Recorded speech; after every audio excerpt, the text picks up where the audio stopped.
મારું નામ ભરત. મારું નામ ભરત. મારું નામ ભરત. હા, માઇક નથી જોતું, હાલશે. 11 વર્ષ રહી દિલ્હીમાં ગંગા નદી યમુનાનું પાણી ગરી જતું હતું. તો 50 રોડ ની વાત કરો દિલ્હીમાં. સાંભળો, પછી તમે આખો જવાબ આવી દઈ દો. ઝુગ્ગી ઝોપડી બસાવી. હવે અમારે અહીંયા સાર્વજનિક આમાં ઝુગ્ગી ઝોપડી બસાવી દઈશો તમે. બીજી વસ્તુ, કેજરીવાલ સાહેબ તમારો વિરોધ નથી, મને તમને વિરોધ નથી. પંકજભાઈ મને કાલે મળ્યા હતા. તમે એમ કહો કે કરપ્શન નથી કરતા. 12 મહિના જેલ મારી રાજીનામું ન દેવું પડે.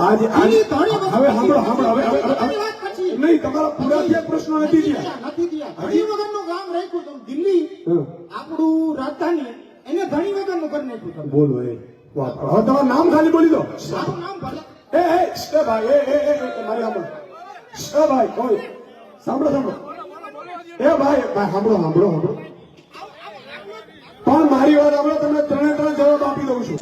તો મિત્રો, ટ્રમ્પના પત્ની આવ્યા હતા, ભાઈ નરેન્દ્રભાઈ લઈને આવ્યા હતા.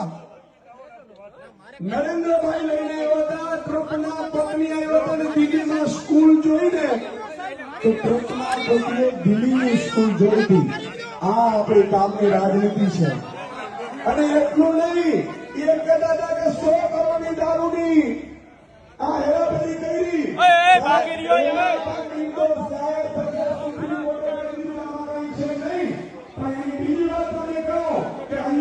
અત્યારે જે બનાવ બન્યો એની ગંધ તો અમને સવારમાં 11 વાગે આવી ગઈ. કેટલા વાગે?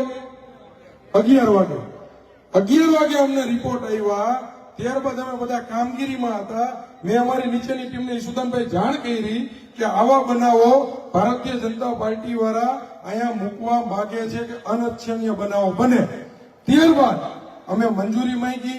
મંજૂરી લઈ અને અમે પોલીસ પ્રોટેક્શન માંગ્યું અને ત્વરિત ધોરણે સરકારી તંત્ર દ્વારા અમને મંજૂરી આપવામાં આવી અને અમને પ્રોટેક્શન પણ આપવામાં આવ્યું. એ બદલ સરકારી તંત્રનો અને પોલીસ જવાનો પણ આ તકે ખૂબ ખૂબ આભાર માની છીએ. કારણ કે આવા બનાવો તો આવનારા સમયની અંદર મોરબીમાં આપણે સહન કરવાના. કારણ કે સાચી લડાઈ લડવા માટે નીકળ્યા છીએ એટલે આવો સંઘર્ષ તો કરવાનો છે મિત્ર.